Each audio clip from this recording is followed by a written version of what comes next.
Hola, ¿cómo están? Sean bienvenidas y bienvenidos a un episodio más de su podcast de Psicólogo en Coruscant, un espacio para analizar la psicología de Star Wars.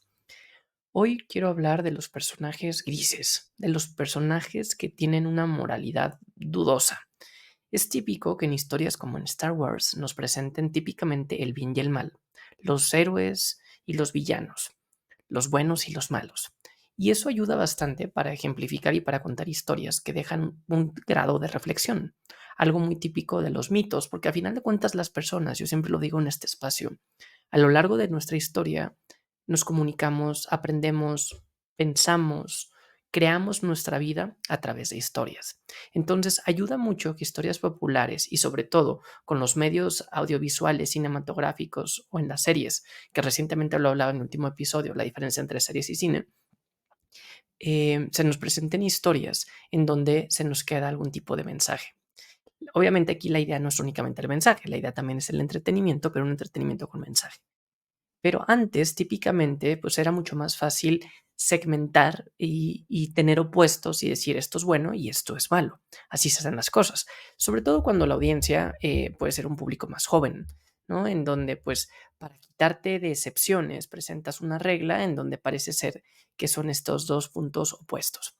Y la realidad es que Star Wars, algo que ha venido haciendo últimamente, es expandir el universo, contar una misma historia más a detalle y pues ahí para que no se repita el contenido, sino la esencia, pues nos presenta nuevos dilemas y nos presenta nuevas personalidades con este tipo de morales dudosas. Son personajes que vuelve más difícil el poderte identificar. Bueno, no, vuelve más fácil el poderte identificar porque tienen características similares a uno, defectos similares a uno, incluso a veces hasta más, lo cual a nosotros nos puede dar un poco de alivio decir, bueno, si él lo hace con estos defectos y logra algo tan bueno, pues yo tengo más posibilidades, lo vuelve más realista. Pero por otro lado, el grado de aspiración o el grado de tolerancia, el grado de permisibilidad a los errores, pareciera que se vuelve más grande, se permite más y eso podría tener una connotación para algunas personas algo negativa, en donde decir, bueno, pues se vale ser malo si al final me derrimo, me redimo. Y ahí evidentemente, pues aquí se abren interpretaciones morales, porque también por el otro lado, yo defiendo mucho el punto de quitarle el peso a los héroes encima, de presentarnos héroes perfectos, que no se equivocan, que quieren hacer un bien y sobre todo que tienen una superioridad moral, que tienen que responder a esa responsabilidad moral y que, pues bueno, evidentemente para ser un rol aspiracional, para ser un modelo a seguir, pues sí es mucho más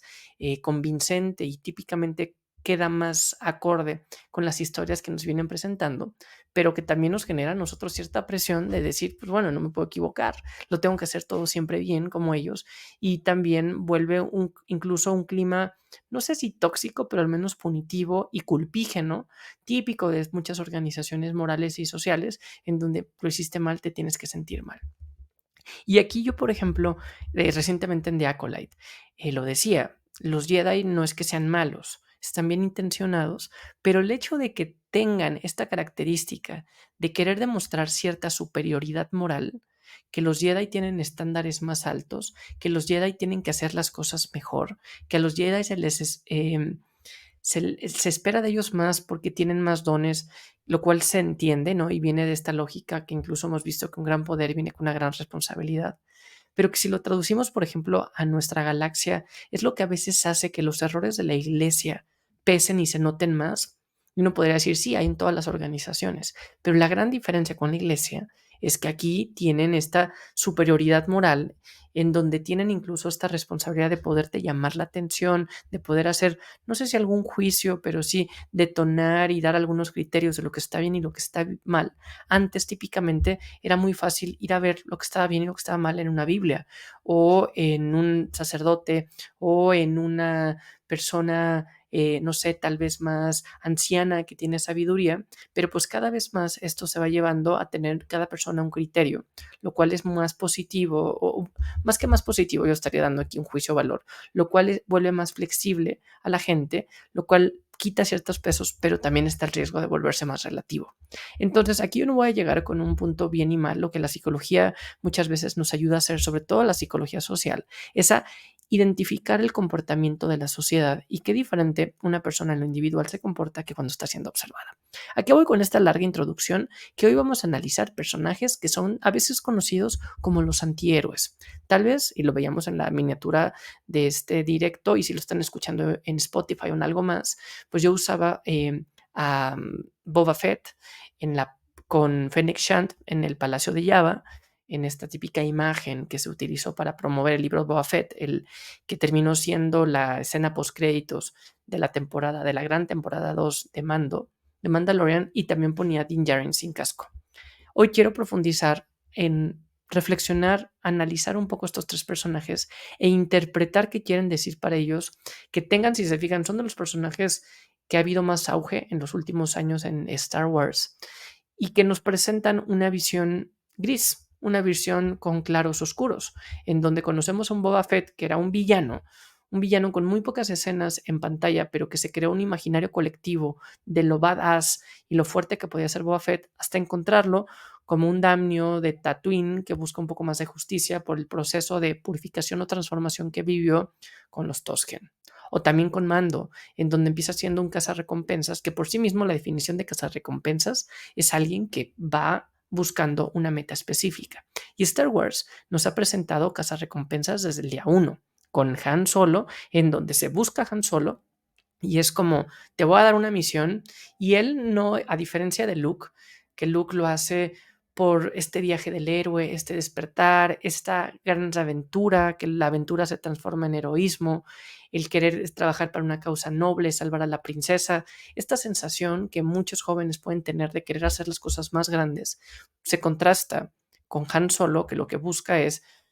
se nota que tiene más años, que tiene más experiencia, que ya tiene un poco más de desencanto por cómo funciona el mundo, y dice, mira, niño, yo no lo voy a hacer así, yo qué gano. Y Ben Solo le ofrece incluso más créditos de los que él estaba dispuesto a pedir, ¿no? Y una negociación atípica, y pareciera que le están tomando la cara, hasta Chewbacca se burla un poco, y pues dice, pues bueno, a mí me pagan, yo hago mi trabajo y me voy. Pago y me voy. Y así como Han Solo, lo vemos también, lo comentaba con Din Djarin, que lo conocemos en el primer capítulo, en donde hay un cliente que le dice, tienes que traer a esta persona, esta persona tiene 50 años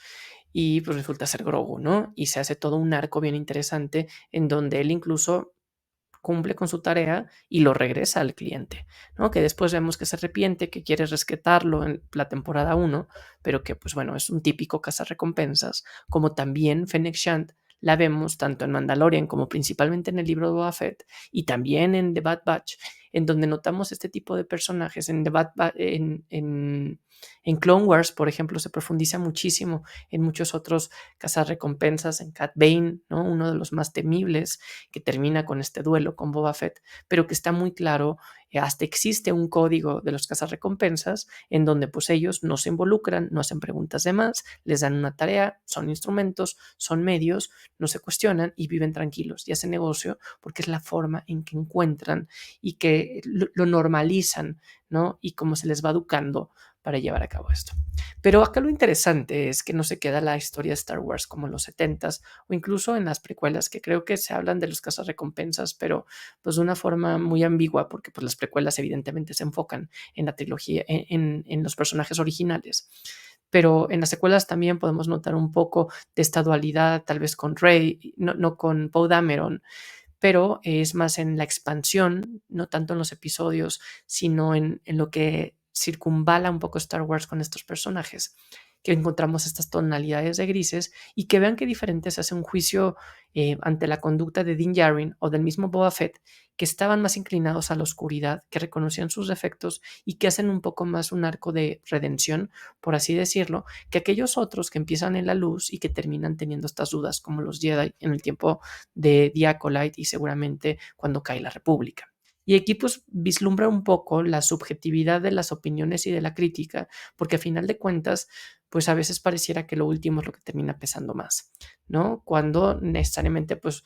Aquí no puedes poner un balance. Si una persona el 90% de su vida es buena y al final hace algo malo, dices esta persona fue mala. O si una persona el 90% de su vida hace algo malo y al final se redime como Vader, después hace un fantasma de la fuerza. Y aquí pues no estoy yo viniendo con unas matemáticas de moralidad porque no existen, tampoco siquiera con una solución, sino simplemente con estas reflexiones y sobre todo lo que representan personajes como los famosos antihéroes que vemos hoy en pantalla. La gran diferencia entre las películas principalmente hasta ahora, porque vamos a tener Mando y Grogu en un par de años, y las series y estos personajes, y sobre todo el fenómeno de Din Djarin y de Grogu, ¿no? Que Grogu evidentemente hay muchas características por las cuales ha sido tan atractivo, ¿no? Grogu es un personaje que lo ves y te recuerda algo familiar, te recuerda a Yoda. Hay gente que ni siquiera conoce tanto a Yoda, ahora que salió un Acolyte y dicen, mira, salió Grogu, ¿no? Y pues termina siendo Grogu, pero incluso le hacen ciertos efectos como los ojos más grandes, más tiernos, como podría ser un bebé y un cachorro, que nos hace a nosotros como personas secretar endorfinas al verlo, ¿no? Entonces juega entre algo conocido, algo familiar, algo reconocible, pero a la par fresco, algo nuevo, algo tierno y algo que puede tener un potencial de merchandising típico de Star Wars. Pero ¿por qué Mando llama tanto la atención? Tengo también uno de mis primeros episodios, uno de los que más me gustan a mí,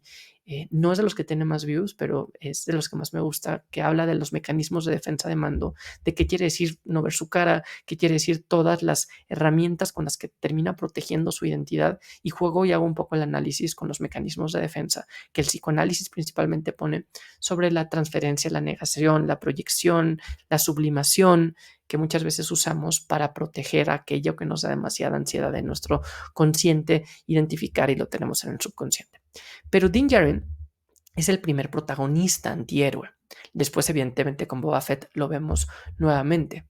¿Y qué quiere decir ser un antihéroe? A ver, no hay que compararlo contra un villano, porque un villano lo que va a tener es evidentemente una moralidad más que dudosa, corrompida, y va a tener una motivación maliciosa, va a querer hacer daño, y típicamente el héroe en historias como el villano en historias como Star Wars son contrarios al protagonista, son personajes antagónicos. Incluso en The Acolyte, que se nos pensaba o se nos propuso que íbamos a tener una perspectiva del lado oscuro, es una perspectiva más luminosa como va cayendo y es una perspectiva más amplia. Las acólitas son una excusa más para contarnos una historia de los últimos años de la Alta República.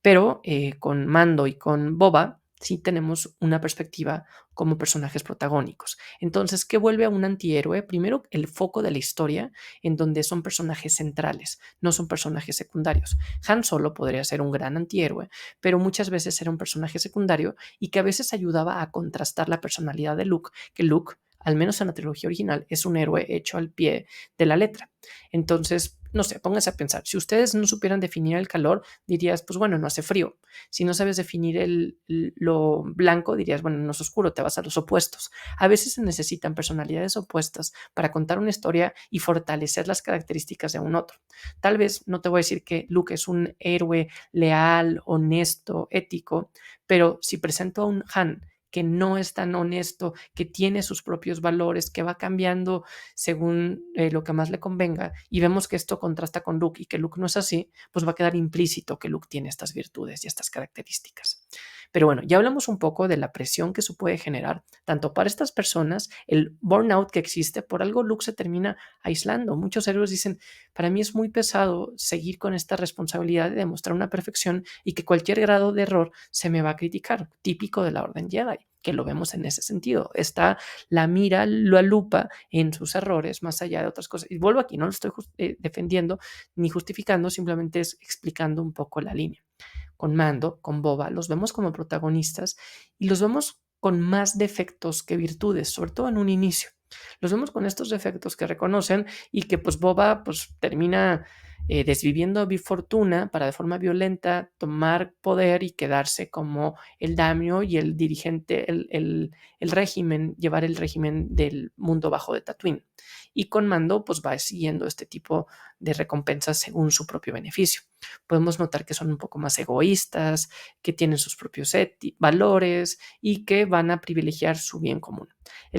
Su bien individual antes que el bien común. Y eso es bien interesante porque muchas veces el egoísmo es mal visto en sociedades en donde pareciera que está mal ser egoísta. Claro que lo está mal, pero eso no quiere decir que está mal velar por ti mismo. A veces uno termina sacrificando ese decir, no voy a decir nada y me voy a guardar estas cosas y mejor me quedo yo callado y lo ofrezco por tal intención, lo cual puede ser muy loable, pero no puede ser lo más sano y tampoco lo más justo. Una persona tiene que hablar y velar por lo que busca, ¿no? Y tiene que hacer subir su voz y sobre todo en relaciones de poder, incluso en relaciones de género, está un poco implícito esto que termina distorsionando un poco las expectativas en donde pareciera que pues si alguien lucha por lo que quiere y por su bienestar es egoísta. Lo egoísta es que lo hagas a costa de los demás. Muchas veces los antihéroes empiezan haciéndolo a costa de los demás, pero esa es la clave. En algún punto de su trama terminan convirtiéndose, terminan evolucionando para privilegiar un bien común, un bien más grande. Y en ese momento es cuando se vuelven héroes. En ese momento es cuando cambian de su status quo, de su línea inicial para convertirse en algo más. Han Solo está muy claro. En episodio 4, en Una Nueva Esperanza, se va y dice, yo ya cumplí mi trabajo, haz lo que quieras, estás loco, niño, si lo que tú quieres es destruir al imperio, ¿no? Tú con esta navecita y con tu propia perspectiva y sin experiencia, tú destruir a un imperio galáctico ejemplificado y simbolizado con una gran estrella de la muerte, Luke no está pudiendo solo y Han Solo, no lo vemos en pantalla, pero asumimos, tiene este remordimiento, se da cuenta que puede hacer algo más, que ya cumplió, que ya está satisfecho él en lo individual, pero que eso no se contrapone a estar también bien con lo colectivo. Y se sacrifica poniéndose en juego, cubriendo las espaldas de Luke para que él pueda hacer su tiro con la fuerza para destruir la estrella de la muerte. Entonces ahí queda muy claro esta perspectiva de en qué momento se convierte en héroe, en qué momento hace un cambio en su narrativa. Aquí yo siempre utilizo al psicólogo Carl Jung, psicoanalista, que habla mucho de la psicología colectiva y que presenta ciertos arquetipos que en diferentes grupos sociales, en diferentes países, en diferentes generaciones, utilizamos para atribuir ciertas características a personajes en historias, en sueños, en narrativas, que nos ayudan a proyectar o identificar ciertas características en nosotros. El arquetipo de estos personajes, de Han Solo, de Boba Fett, de Fennec Shand, de Boba Fett, Mando, perdón, de Din Djarin, es el del transmutador. Un transmutador que podríamos entender como un negociador, ¿qué gano yo? ¿Qué me das? Me quiero salir con la mía, tengo mi intención, veo que hay un bien común más grande, pero yo aporto, pero porque recibo yo algo a cambio. Pero lo interesante del transmutador, como el nombre lo dice, es que hay un punto de cambio, hay un punto de inflexión, hay un punto en donde va a ceder y va a entrar en este punto de evolución a través de la alquimia misma, no alquimia así en donde se contrasta un cambio, sino esta persona dice, pues bueno, voy a evolucionar. Con Mando queda muy claro este punto que es con Grogu, la paternidad muchas veces, porque aparte Star Wars típicamente es una historia de familia, una historia de padres e hijos, y que es lo único que redime a Anakin, no es Kenobi, no es Ahsoka, no es lo terrible del emperador, no es siquiera su ambición de querer vencer al emperador en esta regla de dos y quedarse a cargo de un imperio Sith. Lo que termina regresando a la luz de Vader es su hijo,